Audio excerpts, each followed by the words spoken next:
வாக்யஜ்ஞேன கல்பதாம். யே த்வக்ஷரமநிர்தேஷ்யம் அவ்யக்தம் பர்யுபாசதே சர்வத்ர கமசிந்த்யஞ்ச கூடஸ்தமசலம் த்ருவம் சந்நியம்யேந்திரியக்ராமம்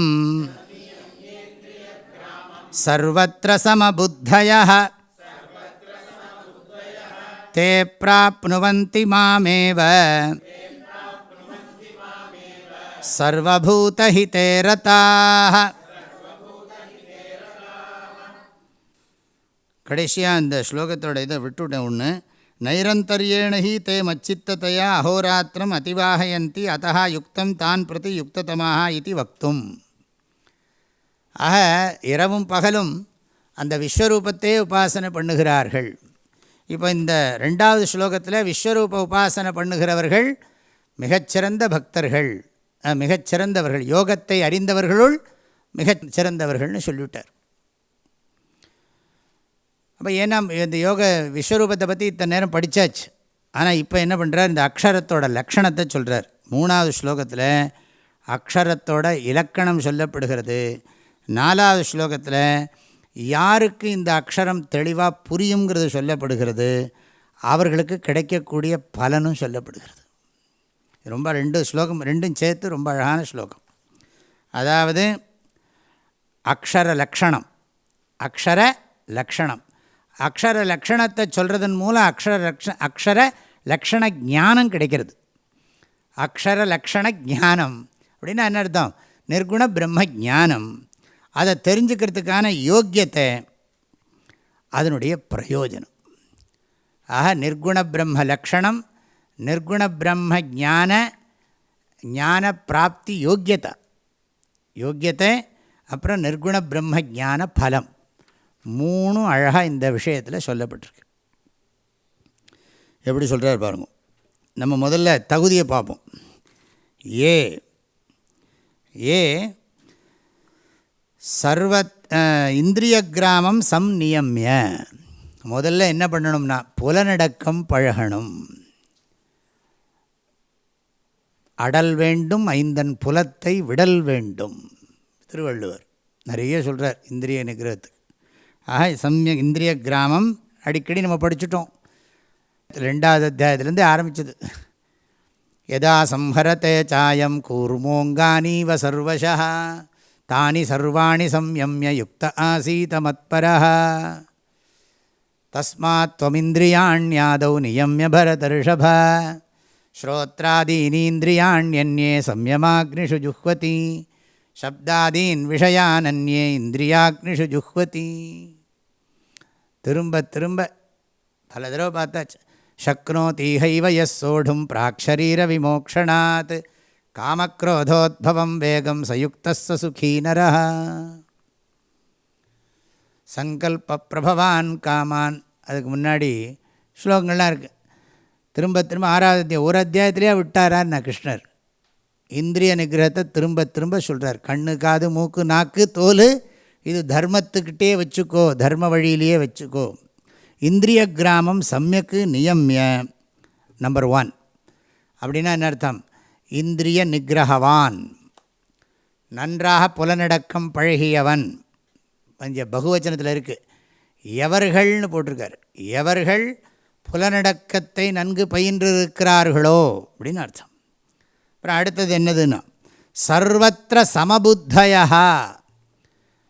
சர்வத்திர சமபுத்தயா, எல்லா இடத்துலையும் சமபுத்தி. அப்படின்னா என்னென்னா இஷ்டானிஷ்ட பிராப்தௌ சமபுத்தயா, விருப்பு வெறுப்பு கிடையாதுன்னு அர்த்தம். வாழ்க்கையில் விருப்பு வெறுப்பு அற்றவர்கள்னு அர்த்தம். சர்வத்திர சமபுத்தயான்னு சொன்னால் எல்லாரையும் ஒன்றா பார்க்குறதுங்கிற அர்த்தம் வேறு. இந்த இடத்துல வாழ்க்கையில் என்ன நடந்தாலும் சங்கராச்சாரிய தான் சொல்ல, இஷ்ட அனிஷ்ட பிராப்தௌ சமா துல்லியா புத்தி தே சமபுத்தி சஹா சமபுத்தி தே சமபுத்தி தே சமபுத்தயா. அவர்கள் வாழ்க்கையில் பிடிச்சது பிடிக்காதெல்லாம் வரும்போது அதில் விருப்பு வெறுப்பெல்லாம் காட்டாமல் இருக்கிறவன் சமபுத்தி உடையவன். ராகத்வேஷம் இல்லாதவன், புலனடக்கம் பழகியவன். அப்புறம் இன்னொன்று சொல்கிறார், சர்வபூத ஹிதே ரதாக, எல்லோருக்கும் நல்லது செய்யணும்னு நினைக்கிறவன். சர்வபூத ஹிதே ரதாக, எல்லாருக்கும் நன்மையே எல்லாரும் நல்லா இருக்கணும். லோகா சமஸ்தாக சுகினோ பவந்து மா கஷ்டித் துக்கபாக் பவேத். ஒருத்தருக்கும் கஷ்டம் வரக்கூடாது, எல்லாரும் நல்லா இருக்கணும் அப்படின்னு மனசார நினைக்கிறவன். இந்த 3 குணம் வேணும். சர்வத்திர ராகத்வேஷம் இருக்கக்கூடாது, புலனடக்கம் பழகணும், எல்லோரும் நன்றாக இருக்க வேண்டுங்கிற எண்ணம் வேணும். கொஞ்சம் கூட பொறாமை கர்வம் இருக்கக்கூடாது. அப்படிப்பட்டவன் என்ன பண்ணணும்னா, அதுக்கப்புறம்தான் இங்கே விஷயங்கள்லாம் சொல்கிறார். அக்ஷரம், அக்ஷரம்னா என்ன? அழியாத பொருள் அக்ஷரம். அது எப்படிப்பட்டதுன்னா அனிர்தேஷ்யம். ஒன்றுக்கு அர்த்தம் சொல்லணும். நிர்தேஷ்யம்னா விளக்கி சொல்ல முடியும், இது விளக்கி சொல்ல முடியாதுன்னு விளக்கி சொல்ல முடியும். நிர்தேஷ்டும் ந சக்கியம், இதை இப்படி என்று இந்நிறத்தன் இவ்வகையன் என்று எண்ணிக்காட்ட ஒணாதே, எழுதி காட்ட ஒண்ணாதே. வாசித்து காணொணாதது, பூசித்து கூடொணாதது அப்படின்லாம் பாடுவார் அருணகிரிநாதர். ஆகையில் அக்ஷரம் அனிர்தேஷ்யம், அதாவது சொற்களாக்கும் புலப்படாதுன்னு அர்த்தம். வார்த்தையால் சொல்ல முடியாது. யத் வாசானபியுதிதம் ஏன வாகபியுத்தியதே ததேவ பிரம்மத்வம் வித்தினேதம் யதிதம் உபாசத்தே. கேனோபனிஷத் சொல்கிறது, எதனால் வாக்கு எல்லாவற்றையும் விளக்குகிறதோ, வாக்கால் எதனை விளக்கி சொல்ல முடியாதோ அதுவே பிரம்மம், அது நீயே. ஆக கைவல்ய நவனியத்தில் படிச்சிருக்கோம். வாக்கியம் அதாவது வாக்கியம் தனக்கு எட்டாத வஸ்து என்று உரைத்த வேதம் வாக்கிய விருத்தியால் வஸ்துவை காட்டிட்டன்றோ. வாக்கியங்கள் இரண்டில் மானமாவது ஏதென்று ஆயாகில், ஏதென்று கேட்பாயாகில், வாக்கியங்கள் இரண்டும் மெய்யே மறைகள் பொய்யாது கேளாய் அப்படிங்கிறார். அதாவது வார்த்தைக்கு எட்டாதுங்கிறது ஒரு வார்த்தை தானே. அப்போது சப்தத்துக்கு மனசுக்கும் வாக்குக்கும் எட்டாதது மனோவாச்சா மகோச்சரா அப்படின்னு சொன்னால், மனசுக்கும் வாக்குக்கும் எட்டாதுங்கிற இந்த சென்டென்ஸ் எப்போ புரியும்? மனசுக்கும் வாக்குக்கும் எட்டாதது மெய்ப்பொருள், மனதுக்கும் வாக்குக்கும் எட்டாதது, மனதாலும் வாக்காலும் அதை ஒளிர்விக்க முடியாது அப்படிங்கிற போது எப்போ விளங்கும்னா, அந்த மெய்ப்பொருள் விளங்கினாத்தான் மனசுக்கும் வாக்குக்கும் எட்டாதுங்கிற சென்டென்ஸே விளங்கும் இல்லையா? யோசிச்சு பாருங்க. ஒரு பொருள் விளங்காமல் மனதுக்கும் வாக்குக்கும் மெய்ப்பொருள் எட்டாது, மனதுக்கும் வாக்குக்கும் மெய்ப்பொருள் எட்டாதுன்னு சொல்லணும்னா, மனதுக்கும் வாக்குக்கும் மெய்ப்பொருள் எட்டாதுங்கிற போது மெய்ப்பொருளை புரிஞ்சாதான் மனதுக்கும் வாக்குக்கும் எட்டாதுங்கிற சென்டென்ஸே புரியும். யோசிச்சு பாருங்க. நான் குழப்பலை, நான் தெளிவாக தான் இருக்கேன். ஏன்னா மனமும் சொற்களும் என்னால் அறியப்படுகிறது. மனமும் சொற்களும் என்னோடய சென்டென்ஸை நான் அப்ஜெக்டிஃபை பண்ணுறேன்னா இல்லையா? நான் பேசிகிட்டே இருக்கேன், பேசிகிட்டே இருக்கிற போது நான் என்ன பேசிகிட்டு இருக்கேங்கிற அலர்ட்னஸ் எனக்கு இருக்குமா இருக்காதா? இருக்கணும், இல்லைன்னா சரி வராது. அப்போ என்னுடைய பேச்சை நான் வந்து அறிகிறேன்னா, பேச்சு என்னை அறிகிறதா, நான் என் பேச்சை அறிகிறதா? என் பேச்சை நான் அறிகிறேன், பேச்சு என்னை அறியவில்லை. ஆகவே என்னை பேச்சால் அறிய முடியாதுங்கிறது புரியுறதோ? அப்போ புரியுறதுன்னா உங்களுக்கு என்னென்னா, அது பேசுகிறதுனால என்னென்னா, பேச்சு எதனால் நிகழ்கிறதோ, பேசி எதனை புரிய வைக்க முடியாதோ அதுவே அதுன்னு பேசினா அது பேசுகிறதுக்கு அப்பாற்பட்டதுங்கிறது புரியும், பேசாமையே புரியும்.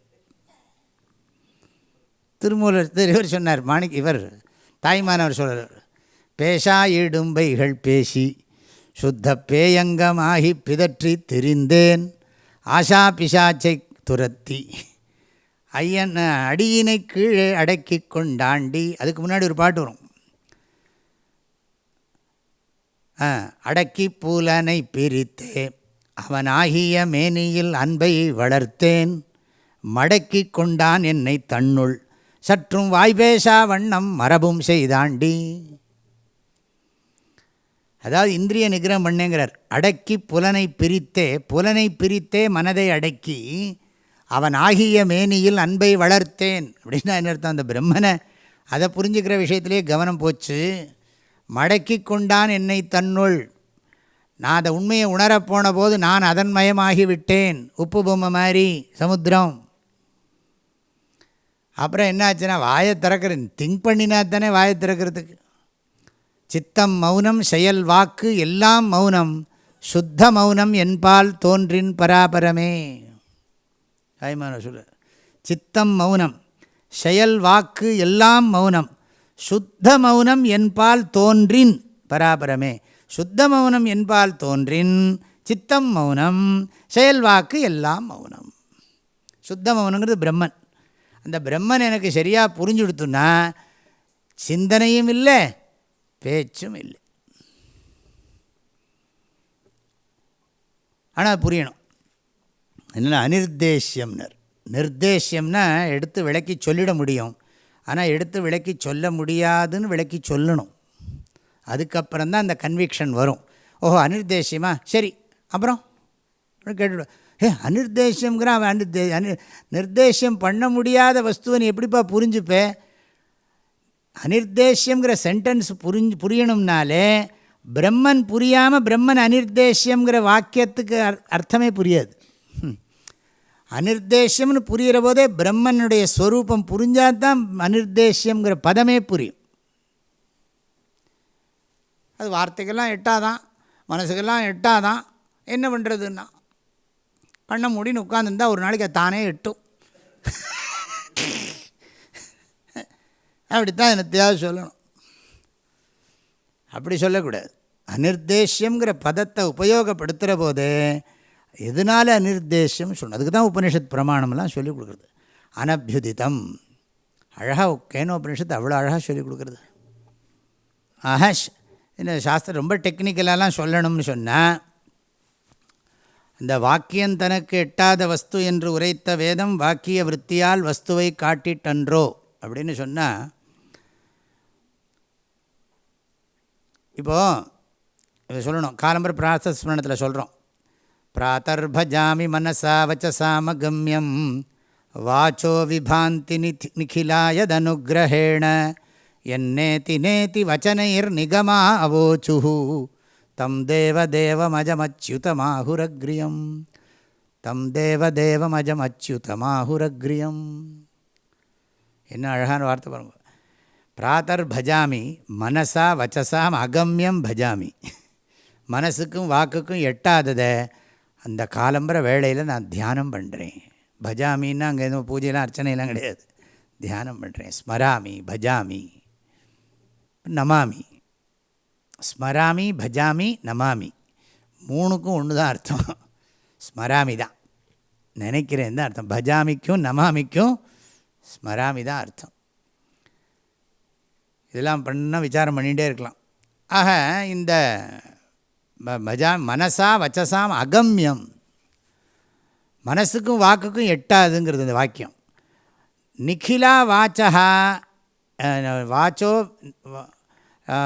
பிராத்தர் பஜாமி மனசா வச்சசாமகம்யம் வாச்சோ விபாந்தி நிகிலாக எது அனுகிரகேண நிகிலா வாச்சா பாந்தி. எதனுடைய அருளால் அனைத்து சொற்களும் புலப்படுகின்றனவோ விளங்குகின்றனவோ. உணர்வு இருக்க போய்த்தான். இப்போ நான் வார்த்தையெல்லாம் பேசின்னு இருக்கேன், உங்களுக்குள்ளே என்னெல்லாம் இருக்குது, நீங்கள் எப்படி கேட்டுருக்கீங்கன்னா நீங்கள் கான்ஷியஸ் பீயிங் இல்லையா? அதில் சந்தேகம் இருக்கோ? முழிச்சுன்னு இருக்கீங்க, எனக்கு அது நம்பிக்கை. அதனால் அப்போ கான்ஷியஸ் பீயிங், நீங்கள் எல்லோரும் கான்ஷியஸ் பீயிங்காக இருக்கீங்க, நம்பர் 1. அப்புறம் உங்களுக்கு மைண்ட் இருக்குது, அப்படி நினச்சிருந்தான் கிளாஸ் எடுத்துகிட்டு இருக்கோம். இல்லை மனசு இருக்குது. அப்புறம் மனசு மாத்திரமில்லை, மனசுக்கும் காதுக்கும் சம்பந்தம் இருக்குது. என்னோடய சப்தங்கள்லாம் ஆகாசத்தில் போயின்னு இருக்குது. உங்கள் காது தொலைக்குள்ளே போகிறது, தொலைக்குள்ளே போய் உங்களுடைய சிந்திக்கிற சக்தியோடு சேர்ந்து மனசுக்குள்ளே போகிறது. அப்படி போகிற போது என்ன ஆகுதுன்னா அவங்க மனசுக்குள்ளே போகிற போது நீங்கள் கான்ஷியஸ் ஞாபகம் வச்சுங்க. நான் ஒரு உணர்வு, நான் ஒரு கான்ஷியஸ் பீயிங், நீங்கள் எல்லோரும் கான்ஷியஸ் பீயிங்ஸ் இல்லையா? எல்லோரும் உணர்வு உள்ளவர்கள். ஆக உணர்வுள்ள நான் சொற்களை சொல்லுகிறேன், உணர்வுள்ள நீங்கள் சொற்களை வாங்கி கொள்ளுகிறீர்கள். ஆக உணர்வு சொற்களை அறிகிறதா, சொற்கள் உணர்வை அறிகிறதா? என்னதுன்னா தலையை சொறிய நான் உணர்வு சொற்களை அறிகிறதா, சொற்கள் உணர்வை அறிகிறதான்னா உணர்வினால்தான் சொற்கள் அறியப்படுகின்றன, சொற்களால் உணர்வு படுறது இல்லை. சொற்கள் இல்லாட்டாலும் உங்களுக்கு உணர்வு இருக்குமா இருக்காதா? இப்போ கிளாஸ் முடிஞ்சு போயிடுது, தனியாக நீங்கள் உட்காந்துருக்கீங்க, ரூமில் எங்கேயோ இருக்கீங்க, அப்போ வேர்ட்ஸே இல்லை. வேர்ட்ஸ் இல்லாத போது நாம் இருக்கோமா? இருக்கோம்.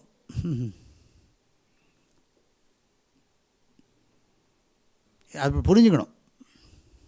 இப்போ அனிர்தேஷ்யம் அப்படின்னு சொன்னால் இன்னும் நிறைய இருக்குது. சப்த பிரவிற்த்தி நிமித்தம் அப்படின்னு ஆரம்பித்தா அது பெருசு. இந்த வாக்கியம் தனக்கு எட்டாத வஸ்து என்று உரைத்த வேதம் வாக்கிய விற்த்தியால், அது என்ன, அதுக்கு சாஸ்திரத்தில் என்ன, அதத்வியாவிருத்தி ரூபேண ந தத்து ந தத்து ந தத்து அப்படி சொல்கிறதான். அந்த கைவல்ய நவநீதம் என்ன சொல்லும்னா, வார்த்தையினால்தான், வார்த்தையால் புரிஞ்சுக்க முடியாதுன்னு சொல்கிறீங்க, ஆனால் மணிக்கணக்காக பேசின்னு இருக்கீங்க. சொற்களால் அதை விளக்க முடியாதுன்னு சொல்லிட்டு மணிக்கணக்காக சொல்லிகிட்டே இருக்கீங்களேன்னா, அப்படி சொன்னால் தான்ப்பா சொற்களால் விளக்க முடியாதுங்கிறது விளங்கிக்க முடியும் இல்லையா? அது இல்லாட்டி அப்போ தான் ஏன் சொற்களால் விளங்கிக்க முடியாதுங்கிறத சொற்களை சொல்லி சொல்லி தானே புரிய வைக்க முடியும். அதுக்கு இந்த கதை தன்பதி, அந்த பழைய காலத்து கதை, அது எக்ஸாம்பிளாக சொல்லிவிட்டார். இப்போல்லாம் யாருக்கும் அது புரிய வைக்கிறதே கஷ்டம். அந்த காலத்தில் இந்த பெண்களுக்கெல்லாம் வெக்கம் உண்டு.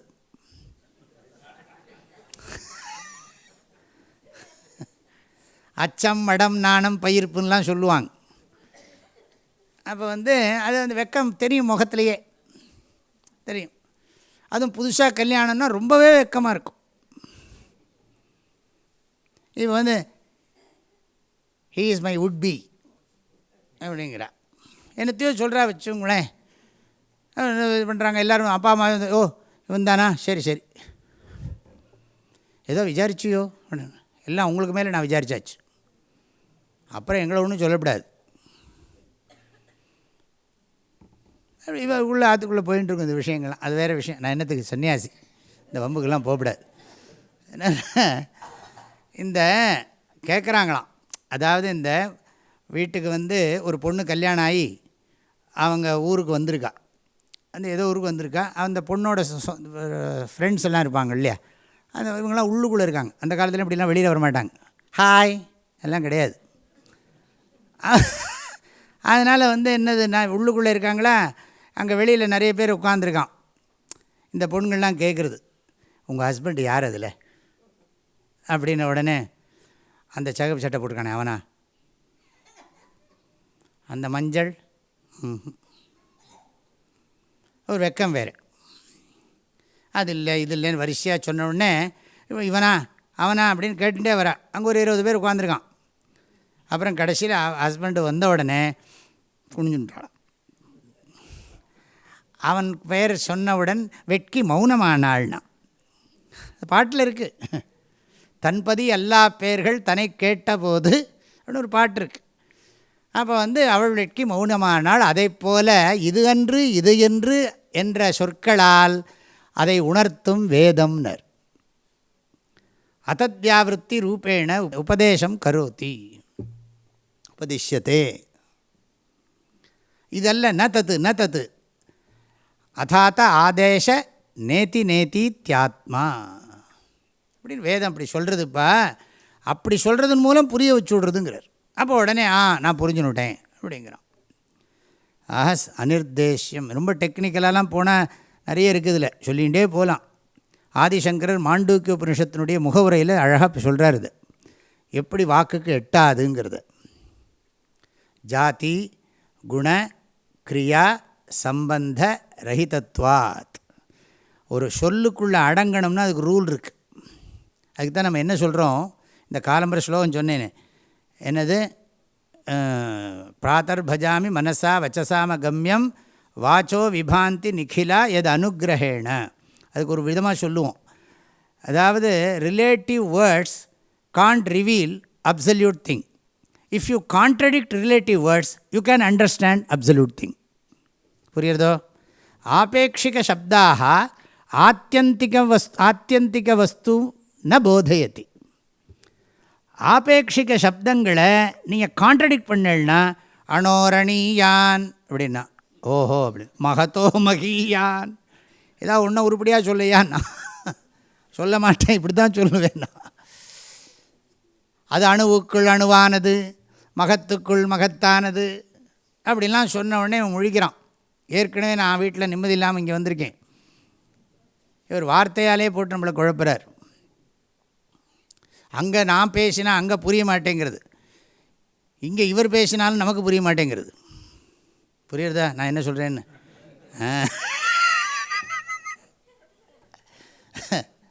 அங்கே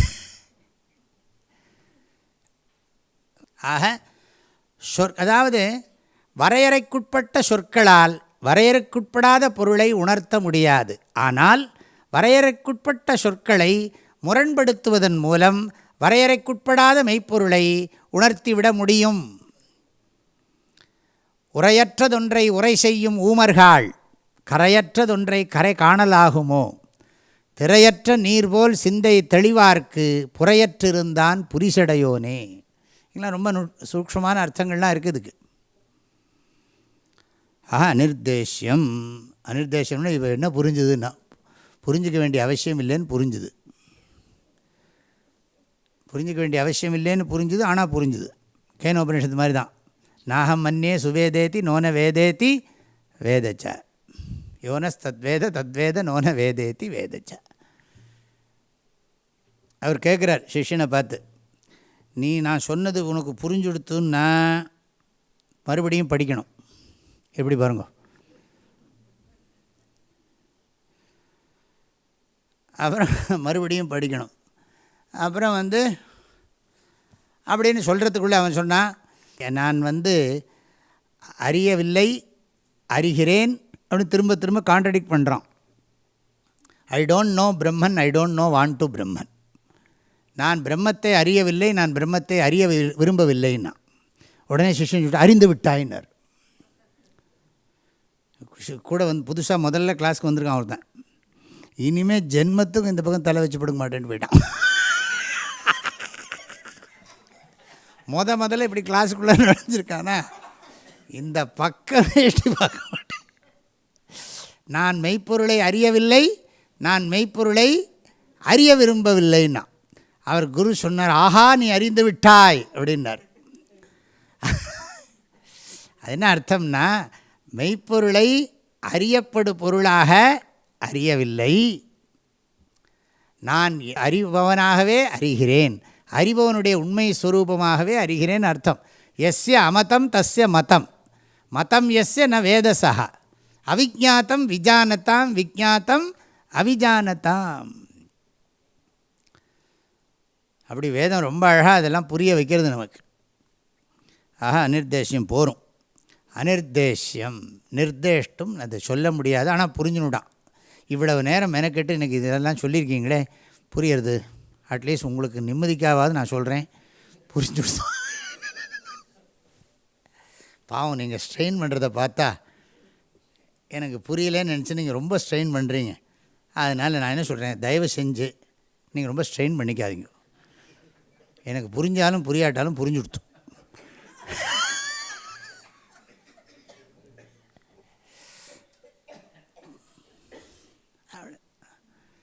அனிர்தேஷ்யம். அவ்யக்தம். அவ்யக்தம்னா என்ன அர்த்தம்னா, அது எல்லா சர்வப்பிரமாண அகோச்சரம் அல்ல, சர்வப்பிரமாண பிரகாசகம். எல்லா பிரமாணத்தையும் அது பிரகாசப்படுத்துறது. ஆனால் அந்த வஸ்துவை அதாவது பிரமாத்தாவை பிரமாணம் பிரகாசப்படுத்த முடியாது. பிரமாத்தாவை அறிபவனை அறிவதற்குரிய கருவி அறிவிப்பதில்லை.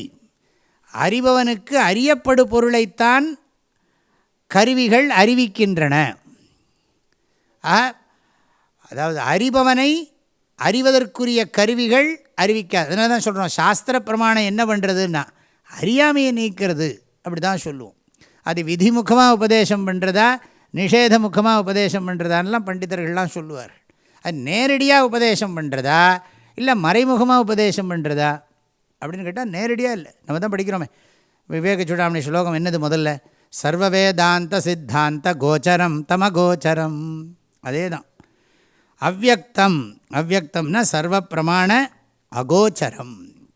நீங்கள் போட்டுக்கணும், எல்லா பிரமாணத்தையும் எது ஒளிர்விக்கிறதோ, எல்லா பிரமாணங்களாலும் எதை ஒளிர்விக்க முடியாதோ அதுவே அந்த நிர்குணம் பிரம்ம. பாந்தம் தமேவ சர்வம் அனுபாதி. ஞாபகம் வச்சுக்கோங்க, அவ்யக்தம். அப்புறம் அடுத்தது என்ன, சர்வத்ரகம். சர்வத்ரகமம்னா என்ன அர்த்தம்னா எல்லா இடத்திலும் இருப்பது சர்வத்ரகம். அப்படி அந்த ஆர்டர்லேயே போகிறார் சங்கராச்சாரியர். பரியுபாசத்தை சர்வத்ரகம் பார்ப்போம். வியோமவத்து வியாபி, ஆகாசத்தை போல எல்லாம் வியாபிச்சிருக்கிறது. அது இன்னும் 2 பாஷையில் சொல்லலாம், சர்வதேச வியாபி, அப்புறம் தேசாதீதா. தேசாதீதா கொஞ்சம் சட்டில். இது தூங்குற போது தேசமாவது காலமாவது, அது மாதிரி தேசத்தை கடந்தது, சர்வதேச வியாபி. அச்சிந்தியம். அச்சிந்தியம்னா சிந்திக்க முடியாது. ஏற்கனவே படித்தோம் இல்லையா, 2வது அத்தியாயத்திலே படித்தோம் 25வது ஸ்லோகத்தில். அவ்யக்தோயம் அச்சிந்தியோயம் அவிகாரியோயம் உச்சியத்தே. அங்கே என்ன சொன்னார், அது ஆத்மாவுக்கு லக்ஷணம் சொன்னார். அவ்யக்தம் அச்சிந்தியம்ங்கிறது நிர்குண பிரம்ம லக்ஷணமா நிர்குண ஜீவனுடைய லக்ஷணமான்னா ஆத்மாவோட லக்ஷணம், நிர்குண ஜீவனுடைய லக்ஷணம். அதனால தான் சொல்கிறோம் லக்ஷண ஐக்கியாத் வஸ்து ஐக்கியம். ஆத்ம விஷயத்துலேயும் அவ்யக்தத்துவம் அச்சிந்தியத்துவம் சொல்லப்பட்டிருக்கு, பிரம்மனுக்கும் அவ்யக்தத்துவம் அச்சிந்தியத்துவம் சொல்லப்பட்டிருக்கு. ஆக லக்ஷண ஐக்கியாத் வஸ்து ஐக்கியம். 2க்கும் லக்ஷணம் ஒன்றா இருக்கிறதுனால பொருள் ஒன்று அப்படி சொல்கிறோம். சர்வத்ரகம் அச்சிந்தியம், சிந்திக்க முடியாதது. இந்திரியங்களுக்கும் விஷயமாகாதது, மனதிற்கும் பொருளாகாது அப்படின்னு அர்த்தம். இத்தனை நேரம் அதுதானே படித்தோம். அனிர்தேஷ்யம் அவ்யக்தம் அச்சிந்தியம்லாம் ஒன்றை சுற்றி சுற்றி இருக்குது. அவ்யக்தத்வாத்து அச்சிந்தியத்வாத்து அனிர்தேஷ்யம். எல்லா கரணங்களுக்கும் புலப்படாததுனால, அதை சிந்திக்க முடியாததுனால அது விளக்கி சொல்லவும் முடியாது. அதனால தான் கேனோபனிஷத்துலேயே அவர் சொல்லுவார் என்ன, அந்நதேவ தத் விதித்தாத் அதோ அவிதித்தாத் அதி இதி சுஷ்ரும பூர்வேஷாம் ஏனஸ்தத் வியாச்சக்ஷிரே. அவங்களெலாம் சொல்லி கொடுத்துருக்கிறார்கள் எங்களுக்கு, அது அறிந்ததை காட்டிலும் வேறானது. இந்த கேனோபனிஷத்து மாத்திரம் முதல்ல படிச்சுடாங்க, மற்ற ஏதோ கொஞ்சம் எல்லாம் படிச்சுட்டு படிக்கணும். கேனோபனிஷத்து முதல்ல எடுத்தவுடனே ஒருத்தன் கேனோபனிஷத்து படித்தான்னா உபனிஷத்து பக்கமே வரமாட்டான்.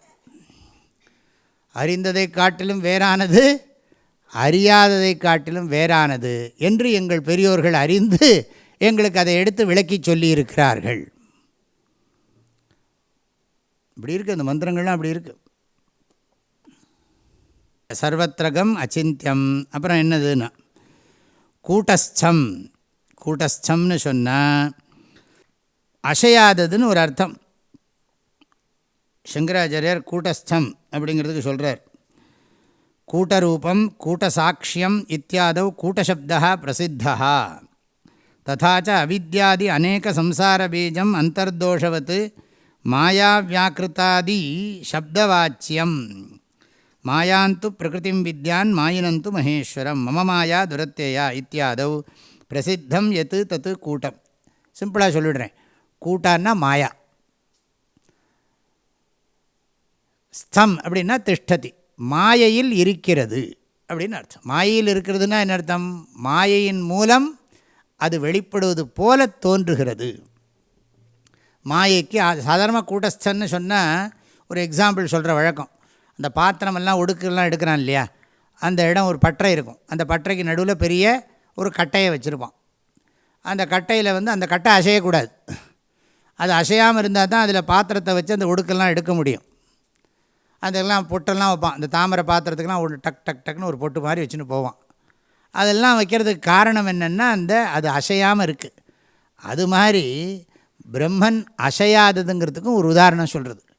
ஆனால் இது மாயையில் தஸ்மின் கூட்டே ஸ்திதம் கூட்டஸ்தம் தது அத்தியக்ஷதையா, மாயா அதிபதிங்கிற அர்த்தத்தில் சொல்கிறார். மாயா பிரதிபிம்ப சைதன்யம் இதெல்லாம் சொல்லுவோம், மாயாவச்சின்ன சைதன்யம் அப்படின்னு சொல்லுவோம். ஆனால் மாயாவச்சின்ன சைதன்யம் வேறு, இது மாயா ரஹித சைதன்யம் வேறு. மாயையோட கலப்பில்லாத உணர்வு, மாயையோடு சேர்ந்திருக்கும் உணர்வு. இப்போ எப்படி நாமெல்லாம் உடம்பு மனசோடு சேர்ந்திருக்கிற கான்ஷியஸ், உடம்பு மனசோட சம்பந்தம் இல்லாத உணர்வு, அப்படி புரிஞ்சுக்கிறோம் நாம்.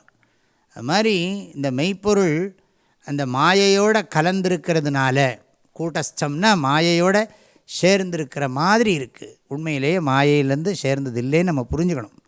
கூட்டஸ்தம் மாயையில், இது வந்து அனுமானம். காரியானுமேயா சுதியைவ மாயா. அதனால் இங்கே என்னென்னா, இப்போ மாயையும் நம்ம அனுமானம் பண்ணுறோம், பிரம்மனை அனுமானம் பண்ணுறோமா அபரோக்ஷமாக புரிஞ்சுக்கிறோமா அப்படின்னா, மாய அனுமானம். ஆனால் பிரம்மன் நம்முடைய ஸ்வரூபம், அதனால் அபரோக்ஷஸ்வரூபம். சொல்லப்போனால் பிரத்யக்ஷங்கிற வார்த்தையை யூஸ் பண்ணுறது, பிரத்யக்ஷம்னா இந்திரியத்தோட சம்பந்தம் இருக்கிறதுனால அபரோக்ஷம்னு சொல்கிறோம். இந்த அபரோக்ஷமாக இருக்கிற ஆத்மாவைத்தான் சாஸ்திரம் என்ன பண்ணுறது, நீ தான் இந்த பிரம்மன்னு சொல்லி கொடுக்குறது. இந்த அபரோக்ஷத்தை தான் புரிய வைக்கிறது. அபரோக்ஷமாக இருக்கின்ற என்னை எனக்கு உணர்த்துகிறது. ஆக நான் இருக்கிறேன், அறியாமை இருக்கிறது. அறியாமை இருக்கிறதுன்னு சொன்னால், இப்போ இங்கே மாயைக்கு பதில் இப்போ அறியாமைக்கு வந்துவிட்டேன். ஏன்னா மாயை புரிய வைக்கிறதுக்காக. இப்போ தூக்கத்தில் வந்து என்ன இருக்குன்னா சொல்லுங்க பாப்போம். தூக்கத்தில் என்ன இருக்குன்னா, நான் இருக்கேங்கிற சந்தேகம் இருக்கோ? உங்களுக்கு படித்ததுனால சொல்கிறேன், சந்தேகம் இல்லை. தூக்கத்தில் வந்து அறியாமை இருக்கா இல்லையா? அஜ்ஞானம் இல்லைன்னு ஒரு குரூப் சொல்லின்னு இருக்கு. அஜ்ஞானமா ஞான அபாவமா, அதுதானே பெரிய விசாரம் பண்ணுறோம். தூக்கத்தில் அஜ்ஞானம் இருக்குது. தூக்கத்தில் அஜ்ஞானம் போயிடுதுன்னு வச்சுக்கோங்க, ஜாகிரத அவஸ்தையில் திரும்பவும் புதுசாக அஜ்ஞானம் உண்டாகும். அஜ்ஞானம் அனாதின்னு நம்ம சொல்கிறோம். ஜீவ ஈஷோ விசுத்தாச்சித் ததா ஜீவேஷயோர்பிதா அவித்யா தச்சித்தோர் யோகா. அவித்யா அனாதி. இப்போ நான் இருக்கேன், அறியாமை இருக்குது. விழிப்பு வந்த உடனே நான் அறியாமையும் நானும் இருக்கேன், அறியாமையும் இருக்குது. அறியாமையின் விளைவாகிய உலகங்களும் எனக்கு புலப்படுகிறது. நீங்கள் சிம்பிளாக புரிஞ்சுங்கோ. மாயைக்கு தலைவனாக இருக்கிறது. கூட்டஸ்தம்ங்கிற பதத்துக்கு இதுதான் அர்த்தம். மாயா அதிபதிஹி, மாயைக்கு அதிஷ்டானம். மாயைன்னா ஞாபகம் வச்சுக்கோங்க, மாயை வந்து இருக்கா இல்லையான்னு கேட்டால், மாயைக்கு வந்து இருக்குன்னு சொல்ல மாட்டோம், இல்லைன்னு சொல்ல மாட்டோம். அனிர்வச்சனீயா மாயா. இப்போ அச்சலம்னா அசையாதது. ஆக அக்ஷரம், அனிர்தேஷ்யம், அவ்யக்தம், சர்வத்ரகம், கூட்டஸ்தம், அச்சலம், த்ருவம். இந்த 7 லக்ஷணம் சொல்கிறார் பிரம்மனுக்கு, நிர்குண பிரம்மனுக்கு. இந்த லக்ஷணத்தை சொல்லி பரியுபாசத்தைங்கிறதுக்கு சங்கராச்சாரியர் ரொம்ப அழகாக அர்த்தம் சொல்கிறார். உபாசனம் நாம யதாசாஸ்திரம் உபாசியஸ்ய அர்த்தஸ்ய விஷயீகரணேன சாமீப்பியம் உபகமிய தைலதாராவத் சமான பிரத்யய பிரவாகேண தீர்க்காலம் எது ஆசனம் தத்து உபாசனம் ஆச்சக்ஷதே. இந்த உபாசன சப்தத்துக்கு பல இடங்களில் அர்த்தம் சொல்கிறார். ஆனால் இந்த இடத்துல ரொம்ப அழகாக அர்த்தம் சொல்லியிருக்கார். பகவான் ஸ்ரீகிருஷ்ணரிடம் அர்ஜுனன் சகுண விஸ்வரூப உபாசகன், நிர்குண உபாசகன் அல்லது அக்ஷரோபாசகன், இந்த 2 பேரில் யார் சிறந்தவர்கள்? ஆன்மீகத்தின் தத்துவத்தை அறிந்தவர்களுள் சிறந்தவர்கள் யார்? யோகவித்து தமஹா. ஆக ஈஸ்வர சம்பந்தத்தை அறிந்தவர்களில் சிறந்தவர்கள். இறைவனுக்கும் நமக்கும் உள்ள சம்பந்தம் துவைதாத்வைத்தமா அத்வைத்தமா அப்படிங்கிறதுலாம் உள்ளே அடங்கியிருக்கு. பல விஷயங்கள் இதில் இருக்குது. சிம்பிளாக சொன்னால், உருவக்கடவுளை வணங்குபவன் சிறந்தவனா, அருவக்கடவுளை வணங்குபவன் சிறந்தவனா? அருவக்கடவுளை வணங்குதல்னு சொன்னால் வணங்குறவன் வணங்கப்படுற பொருள்லாம் அங்கே கிடையாது. அருவக்கடவுளை வணங்குறதுங்கிறது அருவக்கடவுளை உணர்றது, அறிந்து கொள்வது, அவ்வளோதான். அரூபந்தான் ரூபமாக மாயையால் காணப்படுகிறது. அரூபந்தான் ரூபமாக மாயையால் தோன்றுகிறது. உண்மையில் வாஸ்தவமாக நமக்கும் ரூபம் கிடையாது, கடவுளுக்கும் ரூபம் கிடையாது. நான் சொல்கிறோமே, இந்த நான்கிறதுனுடைய வடிவம் என்ன? ஒன்றும் இல்லை. நான்கிறதுனுடைய வடிவம் என்னன்னு கேட்டால், நான்கிறதுனுடைய வடிவம் இந்த உடம்பையா சொல்லுவோம் நம்ம. நான்கிறதுனுடைய உண்மை வடிவம் என்ன? இது தோற்றம், இது போலி வடிவம், உண்மை வடிவம் இல்லை இந்த உடம்பு. இந்த உடம்பாக இருக்கட்டும், இது அனுஷ்டிக்கக்கூடிய வர்ண தர்மமாக இருக்கட்டும், ஆசிரம தர்மமாக இருக்கட்டும், எல்லாம் மாயா, வித்யா மாயா. அதுதான் சொல்லணும். இந்த பாடி மைண்டு காம்ப்ளெக்ஸில் நம்ம என்னெல்லாமோ இருக்குது, அதில் ஒரு தர்மம் இருக்குது, இல்லைன்னு சொல்லலை. ஆனால் அது உண்மையான நான் அல்ல. நம்ம ஜீவனையே உண்மை இல்லைன்னு சொல்கிற போது மற்றதெல்லாம் சொல்லவா வேணும்? அப்போ அகம் அரூபகா அஸ்மி. என்னைக்கு நான் எனக்கு ரூபம் இல்லைன்னு புரிஞ்சுக்கிறேனோ அப்போ ஆண்டவனுக்கும் ரூபம் கிடையாது. ஆண்டவனுக்கும் நான் ரூபம் கொடுக்குறேன். இவர் தட்சிணாமூர்த்தி, இது அம்பாள் அப்படின்னு ரூபம் கற்பனை பண்ணுறோம். இப்போ எனக்கு ரூபம் இருக்கிறது உண்மைன்னு நினைக்கிறதுனால தான் ஈஸ்வரனுக்கும் ரூபம். அப்போ நான் என்னவா நினைக்கிறேனோ அதை பற்றி தானே பார்ப்பேன். என்ன நான் ஜீவனாக நினச்சா அவருக்குள்ளேயும் ஆண்டவன் சக்தி, ஆண்டவன்கிற அந்த ஆம்னேஷியன்ட் ஆம்னிபொட்டன்ட் இருக்குது அப்படின்னு நினச்சிப்பேன். என்ன ஓரளவுக்கு செட்டிலாக புரிஞ்சுட்டா கடவுளையும் ஓரளவுக்கு செட்டிலாக புரிஞ்சுப்பேன். என்ன கான்ஷியஸ்னஸ்ஸாக புரிஞ்சுட்டேன்னா கடவுளையும் கான்ஷியஸ்னஸ்ஸாக தான் பார்ப்பேன். என்ன நான் எப்படி பார்க்குறேனோ அதை பொறுத்து தான். எல்லாம் என்ன மையமாக தான் வச்சுருக்கு. என்ன உருவமாக நினச்சா கடவுளையும் நான் உருவமாக தான் என்னால் பார்க்க முடியும். என்னை ஒரு உயிராக பார்த்தா கடவுளை உயிருக்கு உயிராகத்தான் என்னால் பார்க்க முடியும். என்னை உணர்வாக உணர்ந்தால் இறைவனையும் நான் உணர்வாகத்தான் நினைக்க போகிறேன். ஆகையினால் இப்படி தெரிஞ்சுக்கிறவங்களில் யார் சிறந்தவர்கள்? ஆக இங்கே விஸ்வரூப உபாசக்காக, அக்ஷர உபாசக்காக. டெக்னிக்கலாக அந்த சாஸ்திரப்படியே பேசணும்னா, ஸ்லோகத்துப்படியே பார்க்கணும்னா, விஸ்வரூப உபாசக்காக அக்ஷர உபாசக்காக ஏதயோஹோ மத்தியே கே யோகவித்தமாக. இந்த விஸ்வரூப உபாசகன், அக்ஷர உபாசகன், இந்த இருவருள் ஆன்மீக வாழ்க்கையின் உண்மை பொருளை உணர்ந்தவர்கள் யார் அப்படிங்கிற அர்த்தம். யோகவித்து தமஹா, அது பன்மையில் கேட்டுட்டார். ஆக உருவக்கடவுளை நம்ம சாதாரண பாஷையில் போடணும்னா, உருவக்கடவுளை வணங்குபவர்கள் சிறந்தவர்களா, அருவக்கடவுளை வணங்குபவர்கள் சிறந்தவர்களா அப்படின்னு கேள்வி கேட்க வேண்டியிருக்கும். பிரபஞ்சத்தையே இறைவனாக வணங்குபவர்கள் சிறந்தவர்களா, உணர்வை இறைவனாக உணர்பவர்கள் சிறந்தவர்களா? எப்படி? பிரபஞ்சத்தையே இறைவனாக வழிபடுபவர்கள் சிறந்தவர்களா, உணர்வை இறைவனாக உணர்பவர்கள் சிறந்தவர்களா? நமக்கு கேட்குற போதே தெரிகிறது. ரொம்ப சாஸ்திர பாஷை, இந்த லாங்குவேஜ் தான் நமக்கு நிறைய. அந்த லாங்குவேஜோடு நமக்கு அந்த காலத்து பாஷை இதெல்லாம் நமக்கு தகுந்த இந்த காலத்தில் அதை ரெலவெண்ட்டாக புரிஞ்சிக்க வேண்டியிருக்கு. ஆக இப்படி கேட்ட உடனே பகவான் சொல்லிட்டார், இந்த துவைத பக்தி, பகவான் வேறே நான் வேறேன்னு நினைக்கிறதுலையே ஹையஸ்ட் பீக் எதுன்னா இந்த விசிஷ்டாத்வைத விஸ்வரூப பக்தி தான். அதில் சந்தேகம் இல்லை. ஆனால் யார் இந்திரிய நிகிரகம் பண்ணுறானோ, புலனடக்கம், ஏன்னா இந்த விஸ்வரூப உபாசனைக்கு இந்திரிய நிகிரகத்தை பற்றி சொல்லலை. ஆனால் அதுவும் ஆல்சோ அண்டர்ஸ்டுட், நம்ம புரிஞ்சுக்கணும். ஏன்னா தர்ம அனுஷ்டானம்னு சொன்னாலே புலனடக்கம் ரொம்ப முக்கியம்.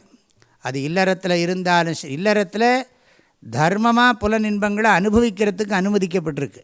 துறவு வாழ்க்கையில் தர்மமாகவும் புலனின்பங்களை அனுபவிக்கக்கூடாது. இது ரொம்ப முக்கியம். கிரகஸ்தாசிரமத்தில் விஷய சுகம் தர்மமாக அனுபவிக்கிறதுக்கு சாஸ்திரம் ஏற்றுக்கொண்டிருக்கிறது. அதனால தான் அதுக்கு பேர் கிரகஸ்தாசிரமம். சந்நியாசாசிரமத்தில் தர்மமாகவும் புலனின்பம் அனுபவிக்கக்கூடாது. அப்படி அனுபவிக்கணும்னா நீ கிரகஸ்தாசிரமத்தில் இருந்துட்டு போ, அந்த வாழ்க்கை முறையில் இருந்துட்டு போ.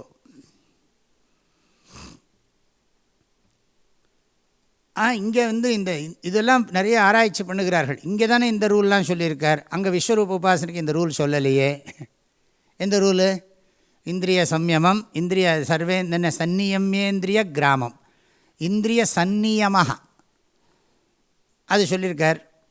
இந்திரிய சம்யமம், அப்புறம் சர்வத்திர சமபுத்தி, சர்வபூத ஹிதே ரதாக, எல்லோருக்கும் நன்மை செய்வதில் ஆசை விருப்பம் உள்ளவர்கள், எங்கும் எப்பொழுதும் விருப்பு வெறுப்பு இல்லாதவர்கள், எங்கும் விருப்பு வெறுப்பு இல்லாதவர்கள்னு போட்டிருக்கு. சர்வத்திர சமபுத்தையாக போட்டிருக்கு. எங்கும் விருப்பு வெறுப்பு இல்லாதவர்கள் நம்ம போட்டுக்கணும். எப்பொழுதும் விருப்பு வெறுப்பு இல்லாதவர்கள், யாரிடத்திலும் விருப்பு வெறுப்பு இல்லாதவர்கள். ஆக எங்கும் எப்பொழுதும் எவரிடத்தும் விருப்பு வெறுப்பு இல்லாதவர்கள். விருப்பு வெறுப்பு தோன்றினாலும் அதை சமே கிருத்வா, இந்த ஞானத்தினால் அதை சமமாக்கி விடுவார்கள். எல்லாருக்கும் நல்லது செய்யணுங்கிற ஆசை இருக்கணும். எந்த சூழ்நிலையிலும் விருப்பு வெறுப்பு இருக்கக்கூடாது. நல்ல பரிபூர்ணமாக இந்திரிய நிகிரகம் இருக்கணும். இதெல்லாம் எதுக்கு கண்டிஷன்னா, வேதாந்த சாஸ்திரம் படிக்கிறதுக்கு. வேதாந்த சாஸ்திரத்தில் சொல்லப்பட்டிருக்கிறது என்னதுன்னா, அவ்யக்தம், அச்சிந்தியம், அனிர்தேஷ்யம், சர்வத்ரகம், கூட்டஸ்தம், அச்சலம்.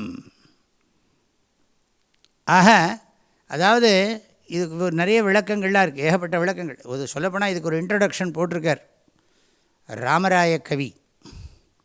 அதாவது ஆதிசங்கரருடைய உரைகளுக்கு பல உரைகள் இருக்குது. அதில் ஒரு மிகச்சிறப்பான உரை சங்கராச்சாரியர் உரைக்கு சப்கமெண்ட்ரி. அவர் ராமராய கவின்னு கொஞ்ச காலத்துக்கு முன்னால் ஒரு 200 வருஷத்துக்குள்ளே தான் இருந்திருப்பார். ஆந்திராவில் பெல்லகொண்டா ராமராய கவி நூற்றுக்கணக்கான சாஸ்திர புஸ்தகங்கள் எழுதினவர். ஒரு 39 வயசில் இறந்து போயிட்டார். மகா பண்டிதர்,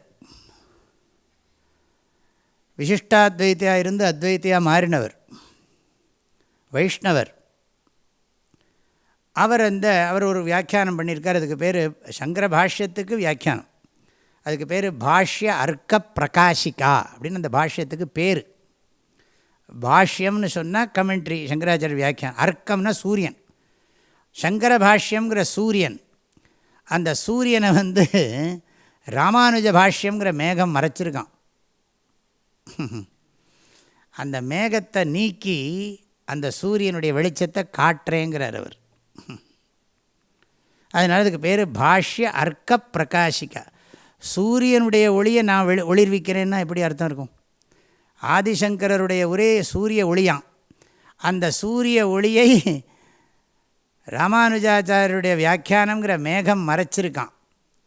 ஆகையினால் அந்த மேகத்தை நீக்கினா அதனுடைய ஒரிஜினல் ஒளி தெரியுமா தெரியாதா? அப்படி பண்ணுறேன்னு அவர் கமெண்ட்ரிக்கு பேர் வச்சுருக்கார். அப்படி அதனால் அவர் என்ன பண்ணுறார், இந்த நம்ம இப்போ காலம்பரை படித்தோமே பக்தி யோகம் இதெல்லாம் சொன்னோமே, அவர் பக்தி யோகம் வேறு கர்மயோகம் வேறு இல்லைன்னு எஸ்டாப்ளிஷ் பண்ணுறார். ஏன்னா கர்மயோகத்தில் ஈஸ்வரார்ப்பண புத்தியோடு தானே கர்மம் பண்ணணும். அப்போ ஈஸ்வரார்ப்பண புத்தியோட கர்மம் பண்ணுறதுனால பக்தி இல்லாமல் எப்படி கர்மா பண்ண முடியும்? கர்மயோகமே பக்தி யோகம் என்பதை சித்தாந்தம் பண்ணுறார். பக்தி யோகம்னு தனியாக ஒரு யோகம் இல்லை. கர்மயோகத்தையே பக்தி யோகம் என்ற பெயரால் சொல்லுகிறார்கள். ஒன்று கர்மயோகமும் பக்தி யோகம்தான். வேதாந்தம் படிக்கிற போது ஈஸ்வர பக்தியோடு தான் படிக்கிறோம். ஆகவே ஞான யோகமும் பக்தி யோகம்தான். பக்தி யோகம் என்பது கர்மயோகத்தையும் குறிக்கும், ஞான யோகத்தையும் குறிக்கும். கர்மம் ஞானம் இல்லாத தனியாக பக்தி என்று ஒரு யோகம் கிடையாதுங்கிறத சித்தாந்த் அழகாக சொல்கிறார். இதுக்கு இன்ட்ரடக்ஷன்லேயே ஞான யோகேன சாங்கியானாம் கர்மயோகேன யோகினாம். இது வரைக்கும் பார்த்ததுலாம் கர்ம சந்நியாசம் கர்மயோகம் அப்படி தான் பார்த்தோம். பக்தி யோகமா ஞான யோகமா கர்மயோகமா அப்படின்லாம். ஏன்னா இப்போ நிறைய பேருக்கு அபிப்பிராயம் என்ன இருக்குதுன்னு கேட்டால், ஏதோ ஒரு கேள்வி கூட இருக்குது நம்மளதில், இன்னும் பதில் சொல்லாமல் இருக்குது. அதாவது நிறைய பேருக்கு அபிப்பிராயம் என்னென்னா, மோட்சத்துக்கு எந்த யோகமும் ஓகே அப்படின்னு சில பேர் அபிப்பிராயம். அதாவது கர்மா பண்ணியும் மோட்சம் அடையலாம், நம்முடைய கடமைகளை ஒழுங்காக செய்தும் முக்தி அடையலாம், இறைவனை ஆழமாக வழிபட்டும் முக்தி அடையலாம், அப்புறம் நம்ம தியானம் யோகம் சமாதி பண்ணி அதுலேயும் மோட்சம் அடையலாம். தத்துவங்களை படித்து அதனாலும் மோட்சம் அடையலாம். அவங்களுடைய சக்திக்கு தகுந்த மாதிரி சாதனம்னு சொல்லுகிறார்கள். அதை ஒத்துக்க முடியாது, அது சாஸ்திரோபதேசம் கிடையாது.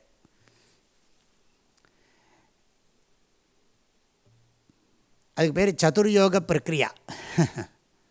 சதுர்யோக பிரக்ரியான்னா என்ன அர்த்தம்னா 4 விதமான மோட்சத்துக்கு 4 விதமான சாதனங்கள் அப்படின்னு சொல்கிறது. அது ஆதிசங்கரனும் ஏற்றுக்கொள்ள மாட்டார்கள், எந்த ஆச்சாரியருமே ஏற்றுக்க மாட்டாங்க. ஒரு ஆச்சாரியார் உபாசனைனா உபாசனைன்னு தான் சொல்லுவாரே தவிர 4 வழி இருக்குது, 4ல் எந்த வழியை வேணாலும் நீ சூஸ் பண்ணலாம் அப்படிங்கிறது அப்படி கிடையாது. என்ன அதுக்கு ஒரு எக்ஸாம்பிள் வச்சுருக்காங்க. All roads are reach to Rome அப்படின்னு சொல்கிறோம் இல்லையா? அது ரோமை தான் சொல்லணும், நம்ம ஊரை சொல்லக்கூடாது. Leads to Rome, all roads are leads to Rome. எல்லாமே ரோடெல்லாம் ரோமுக்கு தான் போகிறதுன்னா அப்படி இல்லைப்பா. அது எக்ஸாம்பிள்லாம் என்னது விபரீத திருஷ்டாந்தா. இங்கே நான் மனசு நிம்மதியாக இருக்கணும். நான் துக்கப்படுறதுக்கு காரணம் என்ன அதை சொல்லு. துக்கப்படுறதுக்கு காரணம் என்ன? நான் என் மனசில் துக்கமும் வருது சுகமும் வருது. நான் துக்கப்படுற போது அந்த துக்கத்துக்கு இவ்வளவு சத்தியத்துவம் கொடுத்து நான் கஷ்டப்படுறதுக்கு காரணம் என்ன அப்படின்னா என்ன சொல்கிறது? ஒரே பதில் தான் இருக்குது. நீ ஆனந்தங்கிற ஞானம் உனக்கு இல்லை அப்படி சொல்லணும். அது உண்மையை பற்றின அறியாமல் தான் காரணம் சொல்லணும். எல்லாரும் ஒரு சேர ஒத்துக்கிற ஒரு விஷயம் என்ன தெரியுமோ? மனிதன் படுகிற துன்பத்துக்கு காரணம் அறியாமை, அவனை பற்றி அறியாமை, வாழ்க்கையை பற்றி அறியாமை. இதுதான் காரணம், வேறு எந்த காரணத்தையும் யாரும் சொல்ல முடியாது. இப்போ அறியாமை காரணம்னு சொன்னால் அறியாமையை நீக்கிறதுக்கு என்ன பண்ணணும்? அறிவைத்தான் பெறணும். இருட்டு தான் காரணம்னா ஒன்றும் பொருள்லாம் விளங்கலை, ஒரு சாமான் எங்கே இருக்குதுன்னு தெரியலேன்னு, அது காரணம் என்னென்னா இருட்டு. இருட்டை தவிர வேறு என்ன காரணம் சொல்ல முடியும்? ஒன்று நான் பார்வை இல்லாதவனாக இருக்கணும், இல்லாட்டி இருட்டு இருக்கணும். எனக்கு கண்ணு நல்லா தெரிகிறது, ஆனால் இருட்டு இருக்கிறதுனால ஒரு பொருளும் சரியாக தெரிய மாட்டேங்கிறது. ஒரு பொருளும் சரியாக தெரியாததுக்கு காரணம் என்னென்னா இருட்டு தான் காரணம். இருட்டு தான் காரணம்னா இருட்டை நீக்கிறதுக்கு என்ன பண்ணணும்னா வெளிச்சம்தான் வேணும். அதே மாதிரி எல்லாருமே படுற துக்கத்துக்கு காரணம் என்னென்னா அஜ்ஞானம்ங்கிறது ஒரு சேர அத்தனை பண்டிதனும் ஒத்துக்கிற விஷயம். சரி, இப்போ புத்தர் சொன்னார் ஆசையே துக்கத்துக்கு காரணம்னார். சரி, ஆசைக்கு காரணம் என்ன? அடுத்த கேள்வி. புத்தர் சொன்னார் எல்லா துன்பங்களுக்கும் காரணம் நம்மக்கிட்ட இருக்கிற ஆசை தான் காரணம். ஆசை இருக்கிறதுனால தான் ஆசைப்படப்பட ஆய் வரும் துன்பங்கள். சரி, ஆசை வர்றதுக்கு என்ன காரணம்னா அறியாமல் தான் காரணம். என்ன அறியாமன்னா நான் உண்மையிலேயே நிறைவானவன் என்கின்ற உண்மையை அறியாதது தான் காரணம். அறியாமைக்கு என்ன காரணம் கேட்கக்கூடாது, பதில் கிடையாது. அது ஒரு கேள்வி வரும். சரி சுவாமி, அஜ்ஞானத்துக்கு என்ன காரணம் அப்படின்னா அஜ்ஞானத்துக்கு காரணம் கிடையாது, தெரியாது, சொல்ல முடியாது. நீ முதல்ல இதை ஒத்துக்கிறியா? அதாவது துக்கத்துக்கு காரணம் அஜ்ஞானம்ங்கிறத ஒத்துக்க முடியறதா ஒத்துக்க முடியல? உன் புத்திக்கு அது அக்செப்ட் பண்ணிக்க முடியறதா இல்லையா? துக்கத்துக்கு காரணம் சனி ராகு கேது கிடையாது. யாரும் நம்மளை சுற்றி இருக்கிற உறவுகளும் காரணம் கிடையாது, நம்ம கவர்மெண்ட்டு காரணம் கிடையாது, எதுவும் காரணம் கிடையாது. ஒரு 2 காரணம் சொல்லுவோம். ஒன்று, நீ பண்ணின கர்மா. நீ பாபம் பண்ணினா துக்கப்படுவே, புண்ணியம் பண்ணினா சுகப்படுவேன்னா அது வேறு விஷயம். சரி, இந்த புண்ணிய பாபம் தொடர்ந்து நான் பண்ணுறதுக்கு என்ன காரணம்? புண்ணிய பாபம் பண்ணுறதுக்கு என்ன காரணம்னா அதுக்கு ராகத்வேஷம்லாம் சொல்லிட்டு போயிட்டே இருக்கணும். ஆனால் அதெல்லாம் காரணம் கிடையாது. சரி, கர்மாவுக்கே காரணம் நான் பண்ணுற நல்லது கெட்டது தான் காரணம். ஏன்னா கர்ம பலன், நான் சொல்கிறது கர்மா காரணம்னா என்ன? முன் செய்த வினை, அதை இப்போ நான் அனுபவிக்கிறேன்னா. அப்போ முன் செய்த வினைக்கு காரணம் என்ன? முன் செய்த வினைக்கு காரணம் என்னன்னா வேலை செய்யணும்னாலே என்ன முன் செய்த வினைக்கு காரணம் என்னென்னா அறியாமல். நீ ஏன் தப்பு பண்ணினேன்? ஏன் தப்பு பண்ணினேன்னா தப்பு பண்ணால் எனக்கு அது பண்ணினா சீக்கிரம் சுகம் கிடைக்கும் தெரியாமல் பண்ணிவிட்டேன்னா. ஏன் பண்ணினேன்னா அஜ்ஞானம். அஜ்ஞானம். அஜ்ஞானத்துக்கு மாத்திரம் காரணம் சொல்ல முடியாது. சொல்ல முடியாதுங்கிறத சொல்ல முடியும்.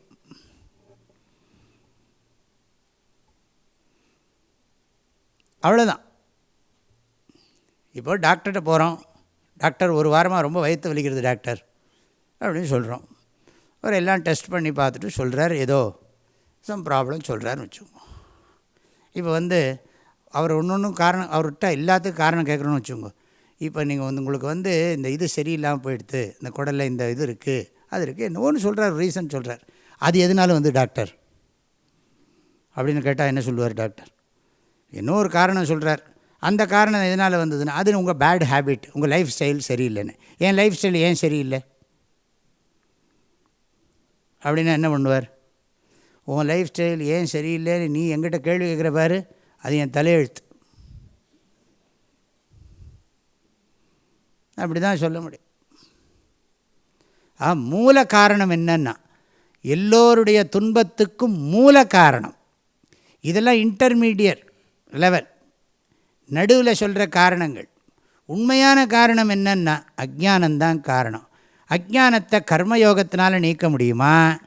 அஜ்ஞானத்தை பக்தி யோகத்தினால் உபாசனையினால் நீக்க முடியுமா? அஜ்ஞானத்தை ஞான யோகத்தினால் நீக்க முடியுமா? வேறு வழி கிடையாது. ஞான யோகத்தினால் all roads are leads to Rome எல்லாம் சொல்ல முடியாது. ஆகினால கர்மயோகமும் மோட்சத்தை கொடுக்கும், ஞான யோகமும் கொடுக்கும், அதுவும் கொடுக்கணும், எல்லாம் கொடுக்காது, ஒன்று தான் கொடுக்கும். ஆக மற்ற யோகமெல்லாம் மனசுக்கு தூய்மையை கொடுக்கும், ஒருமுகப்பாட்டை கொடுக்குமே தவிர ஞானத்தை கொடுப்பதற்கோ மோட்சத்தை கொடுப்பதற்கோ மற்ற சாதனங்களுக்கு இயலாது. அதோட லிமிட்டேஷன். அதில் ஒன்று நம்மெல்லாம் ஒன்று ஃபெனாட்டிக் கிடையாது. ஃபேக்டாக சொல்லிகிட்டு இருக்கோம், உண்மையை தான் சொல்கிறோம். இதில் என்ன இருக்குது? நம்ம கர்மயோகத்து மேலே துவேஷமாக என்ன? கர்மயோகத்து மேலேயோ உபாசனா யோகத்து மேலேயோ எந்த யோகத்து மேலேயும் நமக்கு துவேஷம் இல்லை. அதோட ப்ளஸ் என்னன்னு தெரிஞ்சுக்கணும், அவ்வளோதான். அதோட மைனஸ் மோட்சம் கொடுக்க முடியாது. கொண்டு போய் குருக்கிட்ட விடும் சாஸ்திரம். அதுக்கப்புறம் நம்ம அதில் ஒர்க் பண்ணணும், நெக்ஸ்ட்டு லெவலில் ஒர்க் பண்ணணும். இதெல்லாம் எதுக்கு சொல்ல வந்தால், ஆரம்பத்தில் நம்ம இவர் நிறைய அதை பற்றி விசாரம் பண்ணி சொல்லியிருக்காருங்கிறேன். பக்தி யோகம்ங்கிறது ஒரு தனி யோகம் இல்லை. அதுதான் ஞான யோகமும் பக்தி யோகம்தான், கர்மயோகமும் பக்தி யோகம்தான். பக்தியை வெளிப்படுத்துவது கர்மம் அல்லது விசாரம், அவ்வளோதான். பக்தியை வெளிப்படுத்தணும்னா என்ன பண்ணுவோம்? பகவானுக்கு பூஜை பண்ணுவோம், பிரதட்சணம் பண்ணுவோம், நமஸ்காரம் பண்ணுவோம். இதெல்லாம் என்ன யோகம்னா கர்மயோகம்தான். கர்மங்கிறது எதனால் பண்ணுறது? திங்க் பண்ணுறதுனால திங்க் பண்ணுறதே ஒரு கர்மா தான். அதாவது willful thinking. Willful thinking is karma, மானசம் கர்மா. அதே மாதிரி பேசுறது, பாராயணம் பண்ணுறது, வில்ஃபுல் சாண்டிங். அப்புறம் வில்ஃபுல் ஆக்ஷன். எல்லாம் திட்டமிட்டு சிந்திப்பது, திட்டமிட்டு பேசுவது, சாஸ்திரப்படி திட்டமிட்டு கைகால்களை அசைத்து செயல் புரிதல். இதில் எல்லாம் என்ன இருக்குன்னா ஈஸ்வர சம்பந்தத்தோடு தான் பண்ணுறோம்.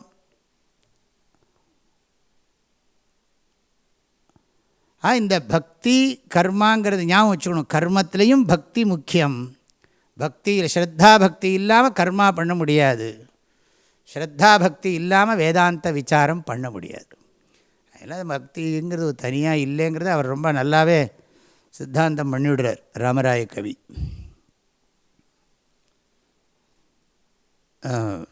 பூஜ்யஸ்ரீ பரம பூஜ்யஸ்ரீ சுவாமி தயானந்த சுவாமி சரஸ்வதிக்கு இந்த ராமராய கவின்னா அவ்வளோ உயிர். அவருடைய வியாக்கியானம்னா அப்படி பிடிக்கும் இருக்குது. எங்கள்கிட்ட அந்த பெரிய பெரிய புஸ்தகம்லாம் இருக்குது, ரொம்ப சம்ஸ்கிருத பாஷை எல்லாமே. அதில் விசிஷ்டாத்வைதத்தையும் அத்வைதத்தையும் கம்பேர் பண்ணிகிட்டே இருப்பார் ஹோல் கீதையில். அதை தவிர தனியாக ஒரு புக்கு எழுதியிருக்கார். விசிஷ்டாத்வைதம் அத்வைதத்தை பற்றி நிறைய விசாரம் பண்ணி ரொம்ப அற்புதமான புஸ்தகம் எழுதியிருக்கார். சங்கர அசங்கர பாஷ்ய விமர்சா. ராமானுஜ பாஷ்யத்தையும் சங்கர பாஷ்யத்தையும் கம்பேர் பண்ணி அதை அனலைஸ் பண்ணின புஸ்தகம். ஒரு பெரிய புஸ்தகம் அது. எதுக்கு சொல்கிறோன்னா இந்த அவர் சித்தாந்தம் பண்ணியிருக்கார். இப்போ நம்ம பார்ப்போம். இப்போ அர்ஜுனன் கேட்டதுக்கு நம்ம பார்த்துட்டோம். விஸ்வரூப உபாசகன்தான். விஸ்வரூப உபாசகனுக்கு கொஞ்சம் துவைத்த புத்தி இருக்குது, ஜீவேஸ்வர பேத புத்தி கொஞ்சம் இருக்குது. அது மாத்திரமில்லை, விசிஷ்டாத்வைத சித்தாந்தத்தை ரொம்ப சொல்லலை நான். விசிஷ்டாத்வைத சித்தாந்திகளுக்கு தனியாக லோகம் வேறு இருக்குது. ஆகையினால இந்த உலகத்திலையும் இறைவன் எங்கோ ஒரு இடத்துல இருந்து கொண்டு இத்தனையுமாகவும் இருந்து கொண்டிருக்கிறான். ஒரே நேரத்தில் தனியாகவும் இருக்கிறான், அதே சமயத்தில் இவைகளாகவும் இருக்கிறான். அப்படியெல்லாம் நிறைய ஆழமாக போகும். அதோடலாம் நான் சொல்லலை, சிம்பிளாக நான் காலையில் சொல்லிவிட்டேன். அதாவது எப்படி உடலில் உயிர் இருக்கிறதோ அப்படி உயிர்களுக்கு உயிரான இறைவன் இருக்கிறான். அதுதான் விசிஷ்டாத்வைதம் சொல்லிவிட்டேன். இப்போ நமக்கு அதெல்லாம் வேண்டாம். இப்போ என்னென்னா அது முடிஞ்சு போச்சு அந்த டாபிக்.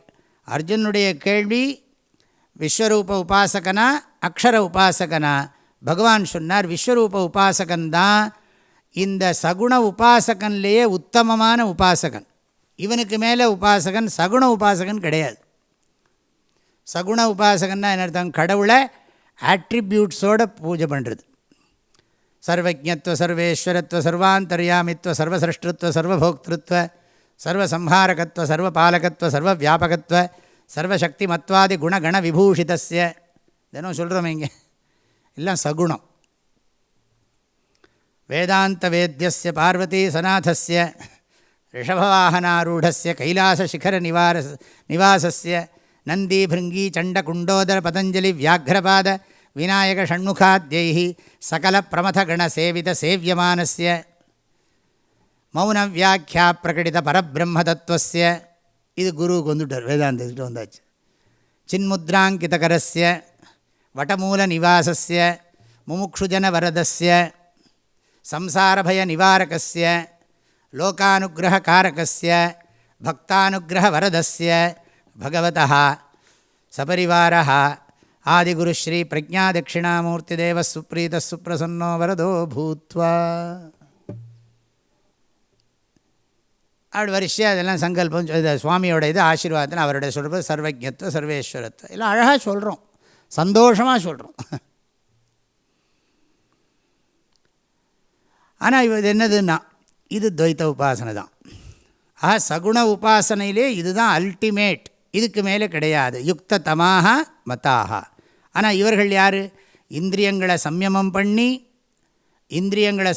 பண்ணி எல்லா இடத்துலையும் விருப்பம் இல்லாமல் இருந்து எல்லாருக்கும் நல்லதையே நினைத்து கொண்டு அதே சமயம் ஸ்ரவண மரண நிதித்தியாசனம் பண்ணுகிறார்கள். என்ன பண்ணுகிறார்கள்னா அவ்யக்தம் அச்சிந்தியம்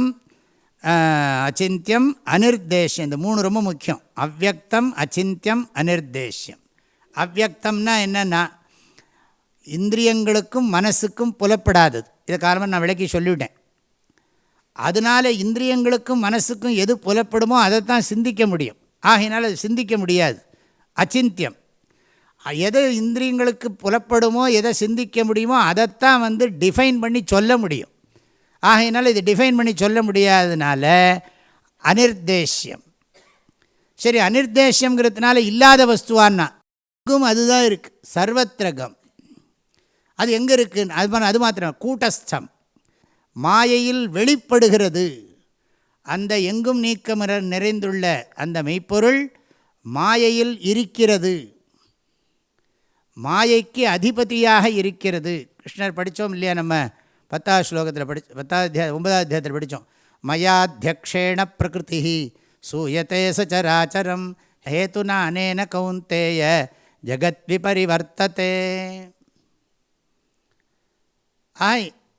கூட்டஸ்தான்னு சொன்னால் மாயா அதிபதி,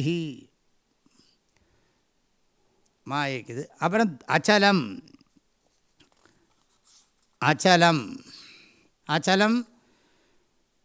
கூட்டஸ்தத்வாத்து அச்சலம். இன்னொரு உதாரணம் சொன்னேன்.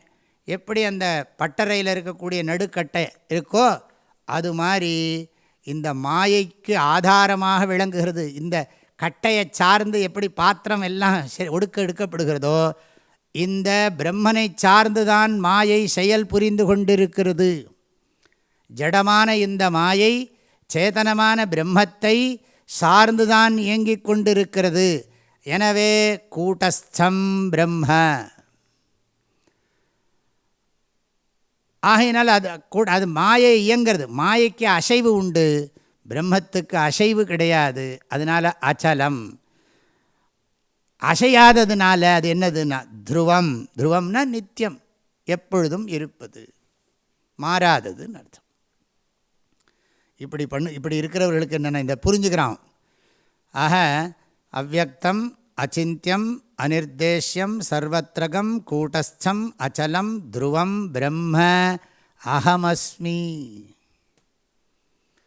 நான் புலனடக்கம் பழகுகிறேன், எந்த சூழ்நிலையிலும் எந்த இடத்திலும் யாரிடத்திலும் விருப்பு வெறுப்பு இல்லாமல் இருக்கிறேன், எல்லோருக்கும் நன்மையையே நாள்தோறும் விரும்புகிறேன், என்னை பற்றிய உண்மையை நான் உணர்கிறேன், இறைவன் எனக்கு அந்நியமாக இல்லை, எந்த பொருளுக்கும் அந்நியமாக இல்லை, சர்வத்ரகா அச்சலஹா துருவஹா. ஆத்மான்னு சொன்ன பரமாத்மா சொன்ன.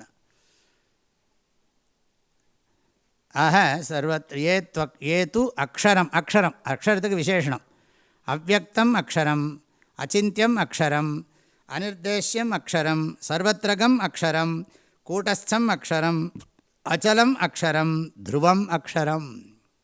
ஆத்மத்வேன விதித்வா அப்படின்னு சப்ளை பண்ணிக்கணும். ஆத்மத்வேன விதித்வா. சங்கராச்சாரிய சொல்கிறார், ஆத்மத்வேன விதித்வா தே மாமேவ பிராப்னுவந்தி, அவர்கள் என்னையே அடைகிறார்கள். இப்போ தான் பலனை சொல்கிறேன். அதாவது நிர்குண பிரம்ம உபாசனைக்கு தகுதி என்னன்னு சொல்லியிருக்கு, நிர்குண பிரம்மஸ்வரூபம் சொல்லப்பட்டிருக்கு. அதனுடைய பலன் என்னன்னா மோக்ஷா தே மாமேவ பிராப்னுவந்தி, அவர்கள் என்னையே அடைகிறார்கள். என்னையே அடைகிறார்கள்னால் என்ன அர்த்தம்? சங்கராச்சாரியர் சொல்கிறார், ஞானீத்து ஆத்மைவ மேமதம்னு சொன்னாரே 7வது அத்தியாயத்தில். ஞானி அங்கேருந்து அப்போ சொன்னால் தான் புரியும். அங்கே என்ன சொன்னார்? 4 விதமான பக்தர்கள் என்னை வணங்குகிறார்கள். துக்கத்தில் கடவுளை நினச்சி வழிபடுறவன் அவன் சகுன உபாசகன்தான். அப்புறம் எனக்கு வாழ்க்கையில் அது வேணும் இது வேணும்னு கேட்டு வழிபடுறவன் அர்த்தார்த்தி. அப்புறம் ஜிக்ஞாசு பக்தனும் என்ன பண்ணுறான்னா சகுண உபாசனை பண்ணி நிர்குண பிரம்மஜானத்தை உபதேசம் பண்ணுன்னு கேட்குறான். மூர்த்தி தலம் தீர்த்தம் முறையாக தொடங்கினருக்கு ஒரு வார்த்தை சொல்ல சர்க்குருவும் வாய்க்கும் பராபரமே. 10வது அத்தியாயத்துலேயும் பார்த்துட்டோம். பகவானை நல்லா உபாசனை பண்ணால் பகவான் புத்தி யோகம் கொடுக்குறேன்ட்டார், ஞான யோகத்தை கொடுக்குறேன்னு சொல்லியிருக்கார். இதெல்லாம் ஞாபகம் வச்சுக்கணும்.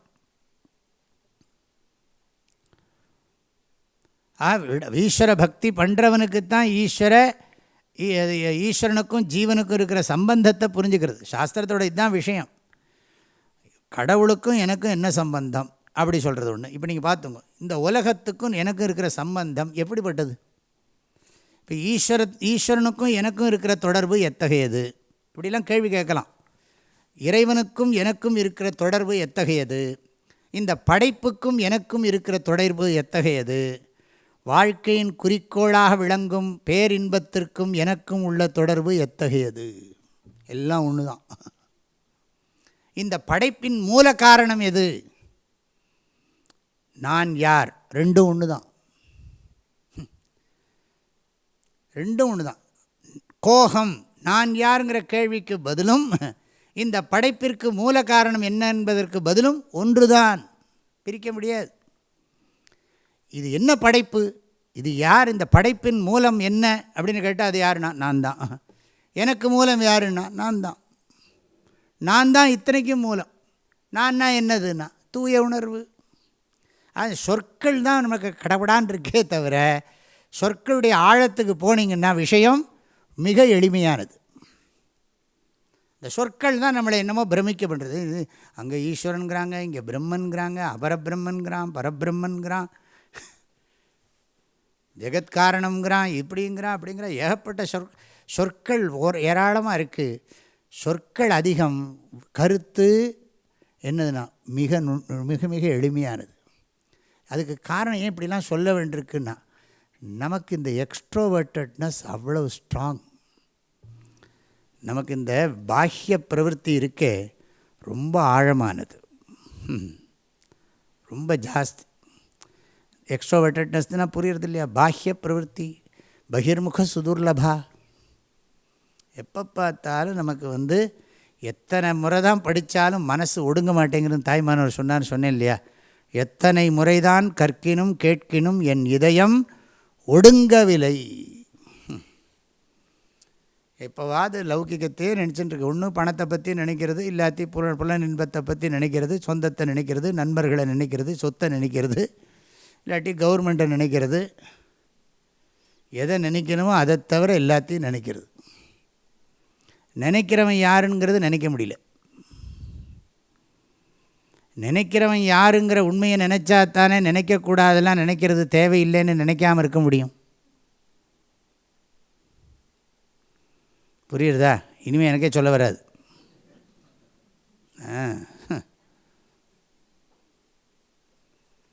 அதனால தான் இவ்வளவு சொற்கள் எல்லாம் கையாடுறது உபனிஷத்து. ஆனால் எத்தனை சொற்களை கையாண்டாலும் சரி, பொருள் ஒன்று தான். எத்தனை புஸ்தகத்தை படித்தாலும் என்ன தெரியுமா விஷயம்னா, அகம் பிரம்மாஸ்மி, அகம் ஆனந்தோஸ்மி, அகம் பூர்ணோஸ்மி. நான் மாத்திரம் இல்லை, எல்லோரும் ஆனந்தம். அழுதுண்டே இருப்பான் 10 பேர், அவனும் ஆனந்தமே. உண்மையில் அவன் ஆனந்த ஸ்வரூபம். அறியாமையினால் துக்கப்படுகிறான். சர்வத்திர ஆனந்தம், சர்வம் பிரம்மமயம். நான் ஒருத்தன் சொன்னா தானே, அகம் பிரம்மாஸ்மி மாத்திரம் இல்லை, இதம் சர்வம் ஏதாயம் ஆத்மா. அப்படிங்கிற போது நிஷ்ட பலமாயிடுறது. அதில் காண்பவனும் பிரம்மம், காணப்படுவதும் பிரம்மம், காட்சியும் பிரம்மம் அப்படிங்கிறது வந்துவிடுறது.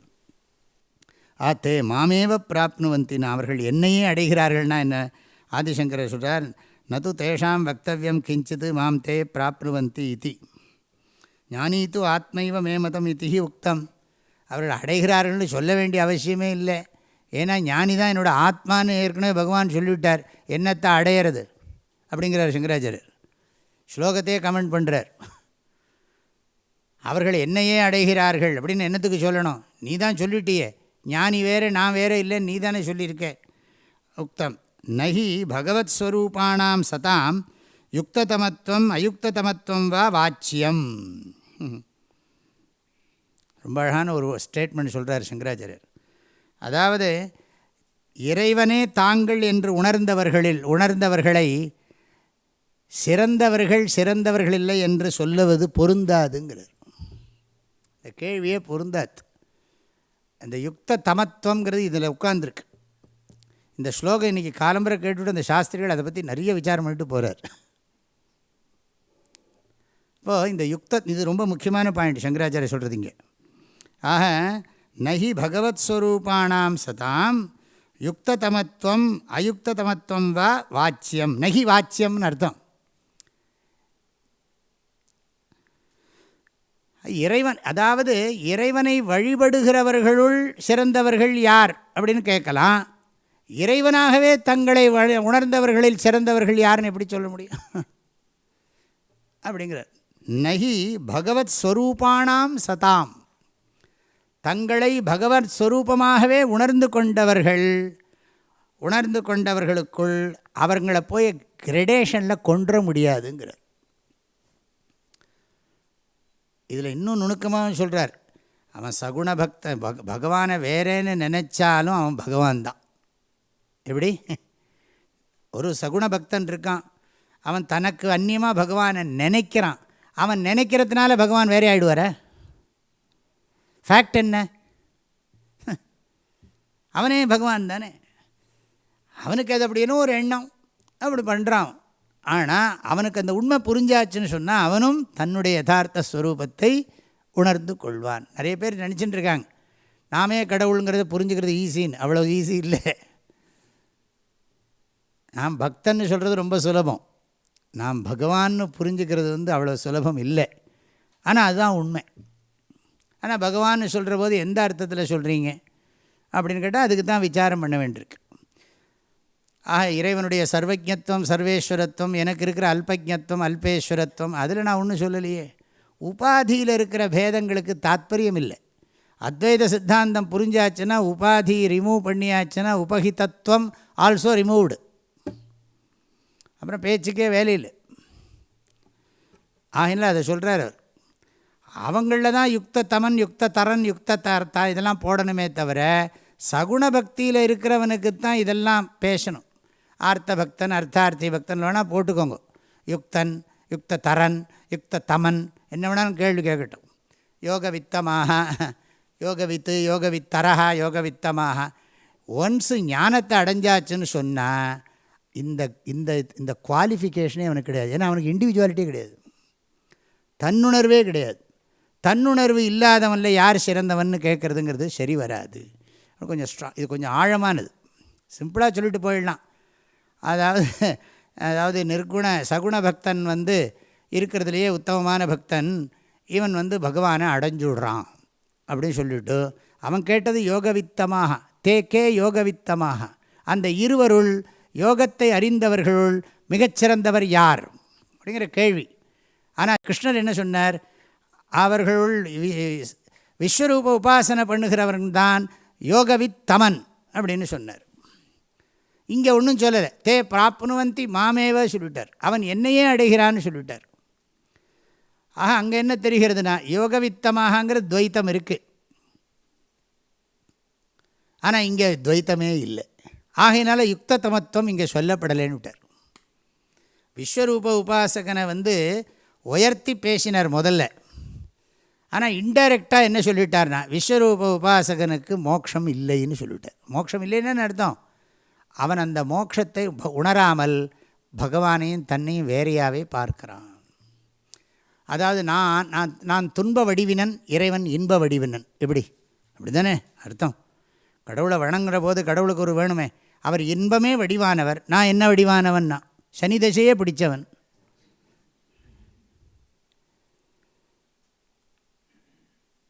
அவர் நவகிரகங்களே ஆளுபவர், நான் நவகிரகத்தின் அடிமை.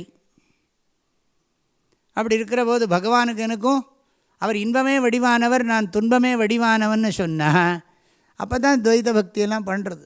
நான் எதுக்காக இன்பமே வடிவான இறைவனை சார்ந்திருக்கிறேன்னா, துன்பமே வடிவான என்னை மறந்து இன்பமே வடிவமான இறைவனை நினைந்து இந்த துன்பத்தை மறக்க வேண்டும்னா நீ அதெல்லாம் பண்ண வேண்டாம், ஃபேக்டே நீ ஆனந்தந்தான்.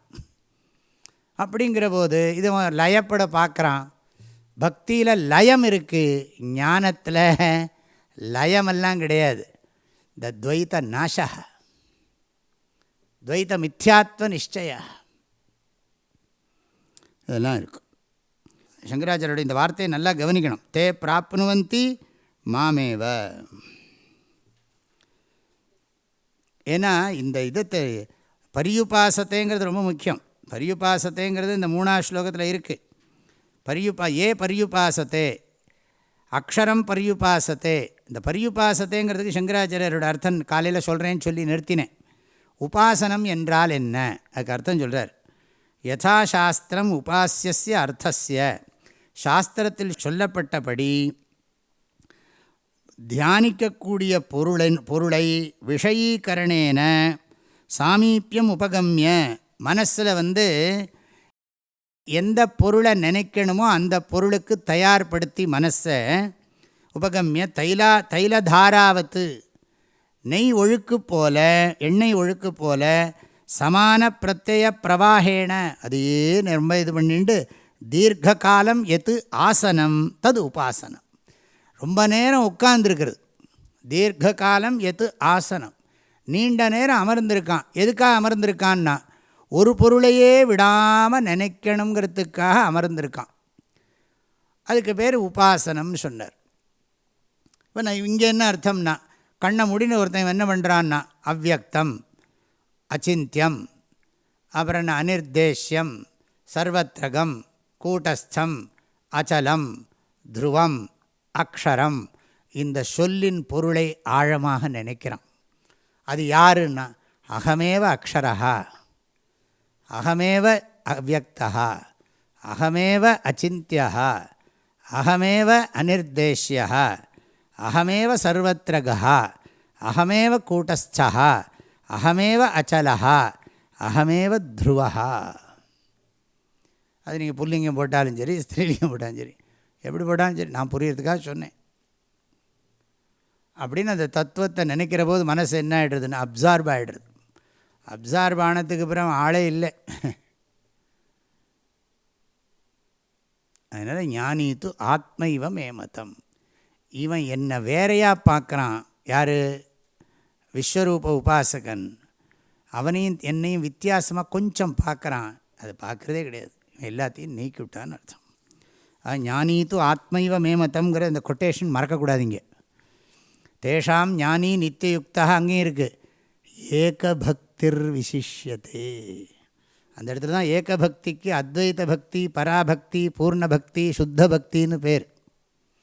மற்ற பக்தி எல்லாம் துவைத பக்தி எல்லாம் பேத பக்தி. இங்கே நித்திய பக்தி ஏகபக்தின்னு சொல்லியிருக்கார் 7வது அத்தியாயத்தில். அவனும் நானும் பிரிக்க முடியாது. பிரியோஹி ஞானினோத்தியர்த்தம் அஹம்சச்ச மம பிரியா உதாரா சர்வ ஏவைத்தே ஞானீது ஆத்மைவ மேமதம் ஆஸ்தித சஹி யுக்தாத்மா மாமேவான் உத்தமாம் கதிம் பகூனாம் ஜென்மநாமந்தே ஞானவான் மாம் பிரபத்யதே வாசுதேவ சர்வமிதி ச மகாத்மா சுதுர்லபா. அந்த ஸ்லோகத்தை அப்படியே ஞாபகத்துக்கு வச்சுக்கணும். இங்கே மறக்கவே கூடாது. இந்த கான்டெக்ஸ்டில் வெரி இம்பார்ட்டன்ட் அந்த கொட்டேஷன். 7வது அத்தியாயத்தில் பார்த்தது 4 வகையான பக்தர்கள், சதுர்விதா பஜந்தே மாம். அதை இங்கே போட்டுன்னா தான் ரெண்டையும் பிரித்து புரிஞ்சிக்க முடியும். கொஞ்சம் அதிகமாகவே இதை பார்த்துட்டோம். இப்போ அடுத்த ஸ்லோகத்தில் சொல்கிறார்.